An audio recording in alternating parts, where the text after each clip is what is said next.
네, 여러분 안녕하십니까. 뉴스와이드 시작하겠습니다. 먼저 두 분과 함께요. 사건 사고 소식부터 살펴보겠습니다. 김유진 아나운서, 박주혜 변호사 나오셨습니다. 어서 오십시오. 예. 안녕하세요.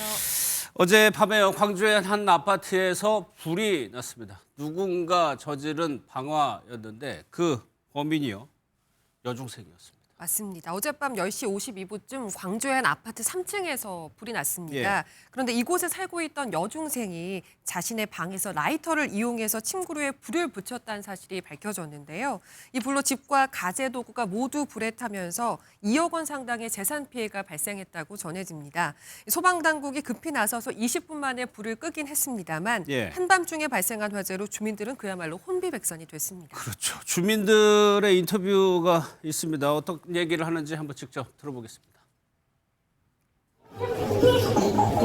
나이가 나길래 학교 옆에 내다가 도망치가 딱 가 있고 구경하는 사람들이 막 올게 있잖아. 그래서 나도 놀래가지고 물어봤는데 내가 어디가 불났었게 우리 집 바로 위가 불났다고 그러네. 그래서 또 놀래갖고 나가려고 문을 여니까 연기가 탁 자고 못 나가겠어. 그래서 얼른 다시 문 닫고 계속 발만 동동거리고 있었지 집 안에가.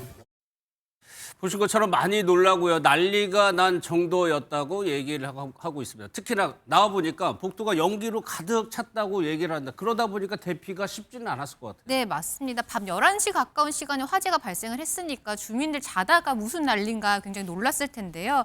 주민 70명은 그나마 그래도 스스로 대피를 하거나 구조가 됐지만요. 이 주민 17명은요. 이 대피 과정에서 연기를 마셔서 이 병원으로 이송이 됐다라고 합니다. 예. 이 경찰은 소방당국과 합동 감식을 벌여서 자세한 화재 원인과 경위 등을 조사를 하고 있는데요. 지금 이 불을 지지른 여중생, 지금 현재 현주 건조물 방화 혐의로 입건이 된 상태입니다. 예, 여중생이 불을 질렀다고 말씀을 드렸습니다. 그렇다면 왜 이 여중생은 불을 질렀을까요?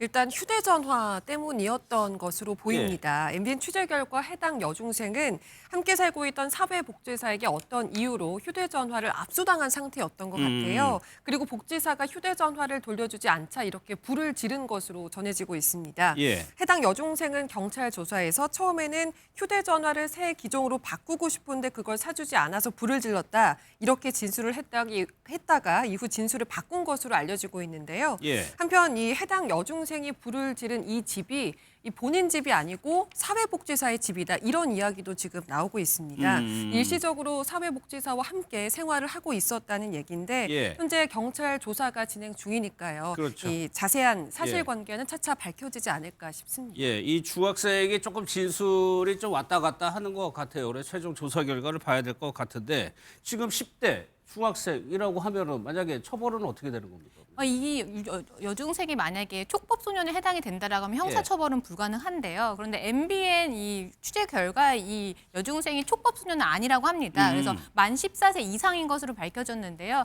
그렇게 되면 형사처벌은 가능한 나이가 됐습니다. 예. 근데 이제 형사처벌이 가능한 미성년자라고 하더라도 언제나 형사처벌을 가는 건 아니고요. 검사와 판사의 판단에 따라서 소년 보호 사건으로 지정을 해서 소년 보호 처분을 하는 방식으로 해결을 할 수가 있는데요. 예. 근데 이 지금 여중생이 저지른 범죄는 현주 건조물 방화죄잖아요. 이 부분은 사실 형법에서도 이 무거운 범죄 중에 하나입니다. 그래요? 이 예. 법정형이 무기징역 또는 3년 이상의 징역이고요. 만약에 이 화재로 인해서 누군가가 다쳤다라고 했을 때는 이 무기징역 또는 5년 이상으로 사실 가중처벌됩니다. 그렇죠. 근데 예. 주민 17명이 연기를 마셔서 병원으로 이송됐다라고 하니까 다쳤을 가능성이 굉장히 높아 보이거든요. 그렇기 때문에 중범죄이기 때문에 소년 보호 사건으로 처분을 하기보다는 이 형사처벌로 이어지지 않을까 그렇게 예상이 예. 됩니다. 사망자가 없을 뿐이지 아까 주민 인터뷰 들으셨다시피 굉장히 큰 사고로 이화될 수도 있는 사건이었습니다. 근데 이 계기가 휴대전화란 말이에요. 이게 학생들 사이에서 휴대전화가 이렇게까지 할 정도로 중요한가 싶기도 합니다. 그렇습니다. 사실 요즘은 초등학생들도 휴대전화 거의 다 알겠죠. 쓰는 예. 시대잖아요. 실제로 2022년에 발표된 자료를 보니까 이 초등학생 스마트폰 보급률이 93.9%에 달하는 것으로 그래요? 조사가 됐다고 예. 합니다. 이게 3년 전 조사니까 지금은 이 수치가 더 올라갔을 수도 있겠다는 그렇죠. 생각이 예. 드는데요.